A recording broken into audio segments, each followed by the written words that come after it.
o Ocidente está importando a revolução cultural da China. A milenar cultura tradicional chinesa está repleta de belas filosofias confucionistas, rituais de parentesco, simbolismo artístico, mitologias e genuína devoção aos ancestrais da família. Para ver de perto, in loco, qualquer um desses costumes antigos, no entanto, o lugar certo para o turista visitar é Taiwan, não a China.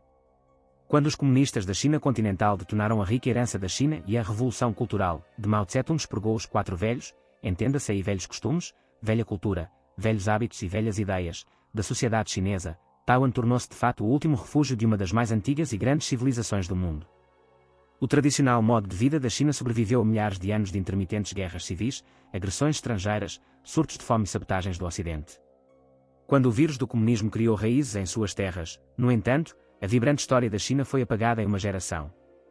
2 décadas e meia atrás, vários académicos fizeram um esforço louvável para calcular os custos do comunismo no século XX na obra The Black Book of Communism, Crimes, Terror, Repressão.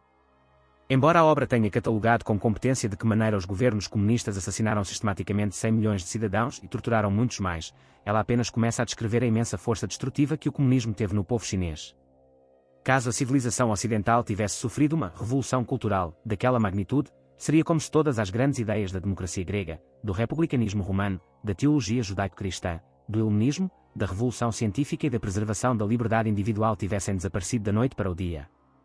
Imagine excluir da história Aristóteles, Cícero, Agostinho, Aquino, Da Vinci, Michelangelo, Shakespeare, Locke, Jefferson e todos os outros pensadores, escritores, artistas, inventores e estadistas entre eles. Esse é o alcance do genocídio cultural que o comunismo perpetrou contra o povo chinês, fora as dezenas de milhões de vítimas massacradas e apagadas da memória coletiva. É estapafúrdio, portanto, hoje ver tantas instituições internacionais olharem para a China em busca de orientação global. A Organização Mundial da Saúde imitou em grande parte as draconianas políticas de lockdown em relação à Covid da China ao promulgar procedimentos de contenção que afetaram todos os aspectos da vida ocidental. O fundador do Fórum Econômico Mundial, WEF, Klaus Schwab, costuma aplaudir o estado de vigilância da China pela sua capacidade de cutucar os cidadãos para que hajam em conformidade com suas diretrizes. Enquanto os defensores da China fecham os olhos aos contínuos genocídios do país comunista de partido único contra cristãos, tibetanos, uigures, Falun Gong e demais minorias, eles defendem a máquina do totalitarismo tecnocrático do Estado chinês para servir de modelo para o restante do planeta. É profundamente desconcertante ver um destruidor de civilizações ser considerado o futuro para a civilização global. Isso é, no entanto, exatamente o que o grande reset do WEF tem em mente.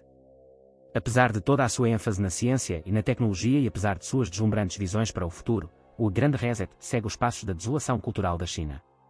A influente organização de Schwab procura recriar um sistema chinês onde um pequeno grupo de elites comandam e os cidadãos comuns obedecem diligentemente. Ela procura uma existência sombria onde o pensamento livre é perigoso e o dogma do Estado é abraçado como fé. Ela quer construir uma civilização desprovida de cultura viva, onde formas de inteligência artificial constroem o mundo e a inovação humana se esvai. O grande reinício é uma revolução cultural do século XXI cujo propósito é expurgar o Ocidente de seus velhos costumes. Se o WEF estivesse realmente interessado em projetar os ideais do iluminismo, o liberalismo ocidental e as normas democráticas em todo o mundo, essa comunidade de aristocratas estaria fazendo tudo ao seu alcance para convencer os líderes chineses da fundamental importância da liberdade de expressão, liberdade de religião, propriedade privada, o Estado de Direito e o respeito pela privacidade. O fato deles não se interessarem neste quesito indica que as lealdades do WEF estão mais alinhadas com os mandarins do Partido Comunista Chinês do que os seguidores ideológicos de Schwab estão dispostos a divulgar. O regime tecnototalitário que o PCC está aperfeiçoando na China não vai ficar restrito à China, alertou o deputado americano Michael Gallagher, presidente da Comissão Especial da Câmara sobre o Partido Comunista Chinês. Trata-se de um modelo que eles querem exportar cada vez mais para o mundo inteiro. Dada a sincronização do Partido Comunista Chinês com o Fórum Econômico Mundial, ao que tudo indica, Schwab está mais do que disposto a ajudar a China a exportar seu Estado policial totalitário para todo o planeta. Há uma ironia doentia nessa guinada nos acontecimentos. Na época em que o livro negro do comunismo estava mostrando a sua cara revelando o absoluto horror dos crimes contra a humanidade cometidos pela China, os políticos dos Estados Unidos estavam abrindo um caminho de ouro para que o Estado policial de partido único se juntasse à Organização Mundial do Comércio e se tornasse uma potência industrial. Uma das principais justificativas para fazer vistas grossas ao longo histórico de abusos dos direitos humanos na China ocorreu quando o então presidente Bill Clinton e o Congresso bipartidário concederam à nação comunista o status de relações comerciais normais permanentes em 2000, a duvidosa asserção de que tal medida tornaria a China mais parecida com os Estados Unidos.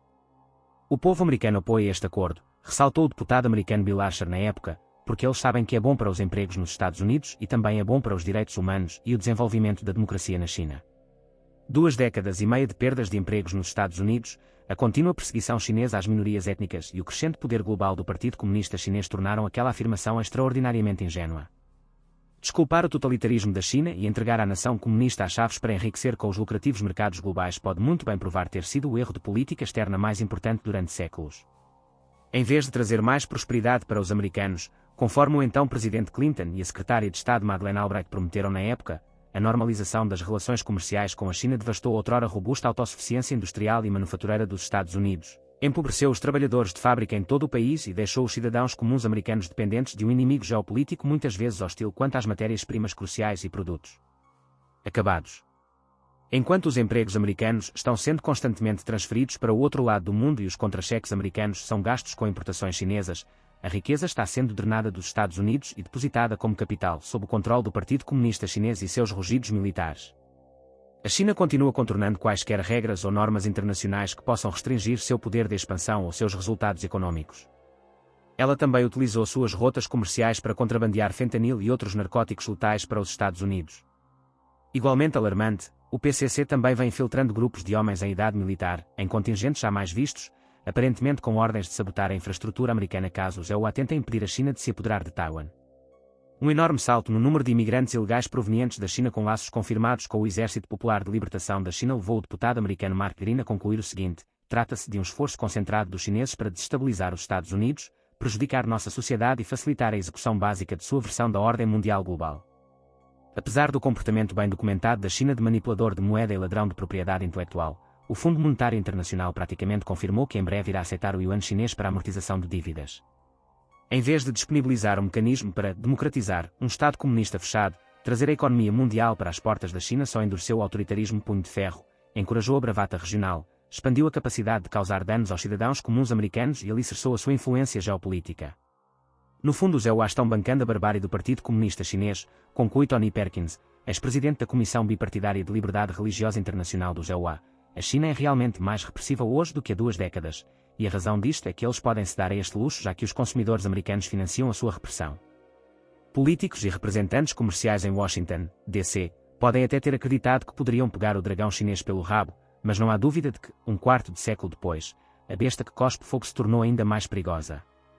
A senadora Marsha Blackburn descreve sem papas na língua a tendência da administração Biden de ignorar a má conduta da China como esforços delirantes, de passar a mão na cabeça de uma ditadura que comete abusos generalizados dos direitos humanos e que oprime seu próprio povo.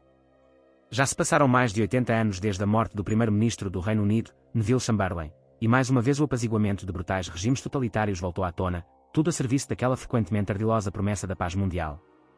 Além dos destruidores de sua própria civilização milenar, que tipo de gente comanda a China comunista hoje? Bem, são precisamente do tipo de autoritário que a elite de Davos paradoxalmente condena quando exalta as virtudes da democracia.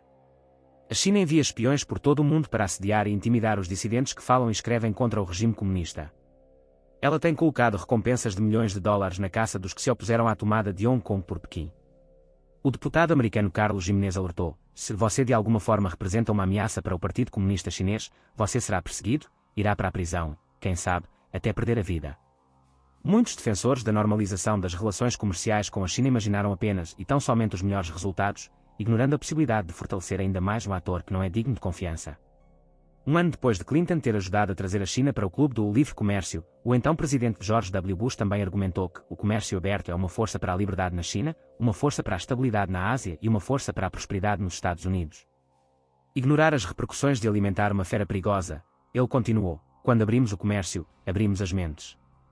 Comercializamos com a China porque o comércio é uma boa política para a nossa economia, porque o comércio é uma boa política para a democracia e porque o comércio é uma boa política para a nossa segurança nacional.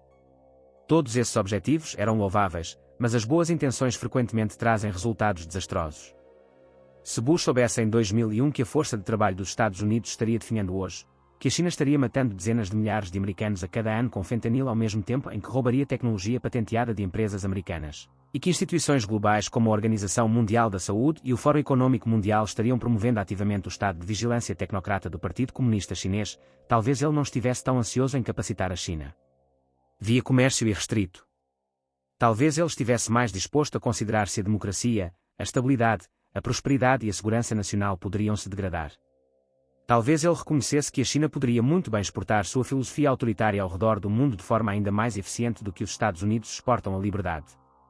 Como muitos estudiosos que analisam movimentos radicais têm atestado, grande parte do ativismo que atualmente dilacera a civilização ocidental é impulsionado por ideias que podem ser rastreadas ao maoísmo. A Revolução Cultural da China já destruiu uma grande civilização. Talvez o Ocidente devesse rejeitar importar uma revolução cultural por conta própria antes que seja tarde demais.